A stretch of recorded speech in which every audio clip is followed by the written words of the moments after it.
وداعا للبنزين.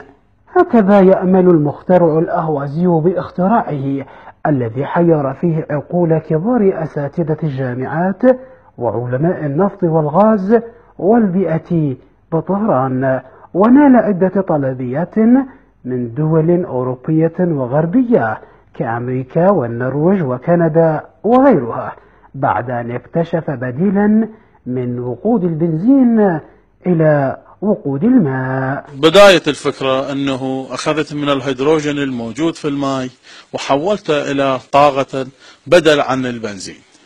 استغرقت صناعة هذه المنظومة عدة سنوات من التحدي والبحث العميق من قبل المخترع الأهوازي علاء الدين جاسم زرقاني الذي أنجزها ووضعها في محرك سيارته ونجحت في العمل.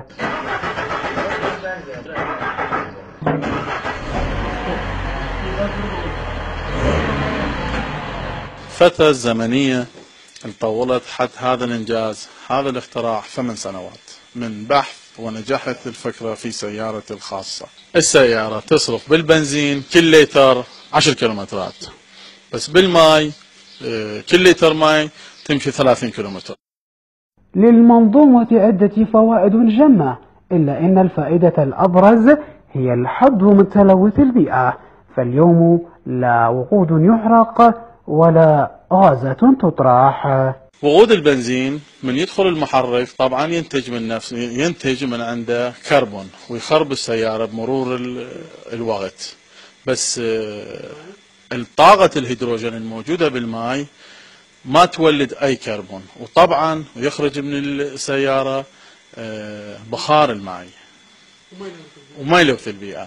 طبعا ما يلوث البيئة.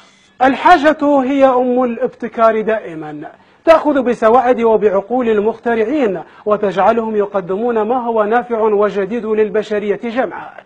فبالأمس اخترعوا الجاذبية والطاقة والكهرباء وغيرها من الاختراعات الأخرى، واليوم يحذو المخترع الأهوازي بحذوهم ليجد لنا من الماء طاقة بديلا عن البنزين.